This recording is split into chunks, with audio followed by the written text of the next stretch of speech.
अस्सलाम वालेकुम। उज़्मा के किचन में खुशामदीद। आज हम बनाने जा रहे हैं कड़क चाय जो बनेगी लौंग और इलायची से। इसकी रेसिपी हम आपके साथ शेयर करेंगे। आइए चलते हैं आप रेसिपी की जानिब।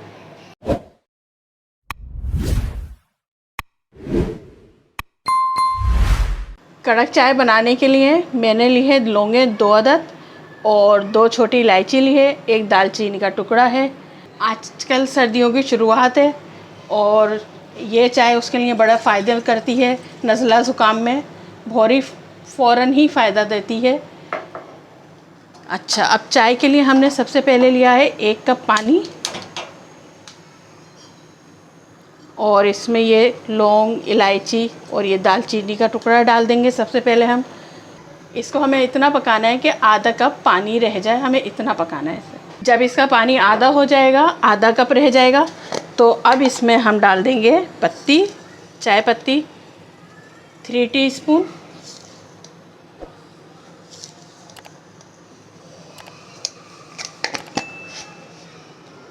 और चीनी लिए मैंने 4 टीस्पून, या आप अपने हिसाब से कम या ज़्यादा कर सकते हैं, जिसको जैसा मीठा पसंद हो।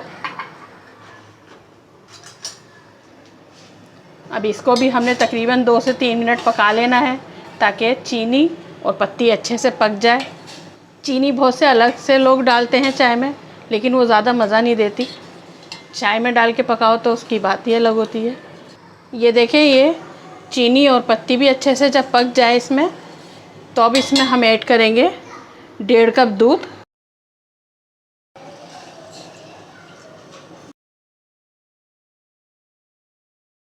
अब दूध डालने के बाद भी हमें इसे 1 से 2 मिनट पकाना है ताकि दूध और चाय अच्छे से पक जाए आपस में और इसका कलर बहुत अच्छा सा आ जाए।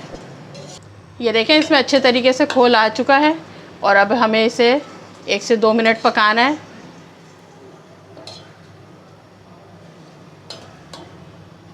और इसका कलर कितना अच्छा आता जा रहा है, एकदम कड़क चाय होती जा रही है। ये चाय में अब देखें हमारा कैसा गाढ़ापन आ गया और मज़ेदार सी चाय बन गई, तैयार हो गई है। अब हम इसे कप में निकालने से पहले हमने ये करना है कि 1 चुटकी लेनी है पत्ती और इसमें डालनी है और चूल्हा बंद कर देना है। अब चाय निकालेंगे हम कप में। ये देखें, हमारी मज़ेदार सी कड़क सी चाय तैयार है। इसे बना के ट्राई ज़रूर करिएगा। ये चाय आपके नज़ला खांसी में बड़ा फ़ायदा करती है। हमारी रेसिपी पसंद आए तो हमारे चैनल को लाइक करें, सब्सक्राइब करें, बेल आइकन पर प्रेस करें। तो मिलते हैं अगली वीडियो में। अल्लाह हाफिज़।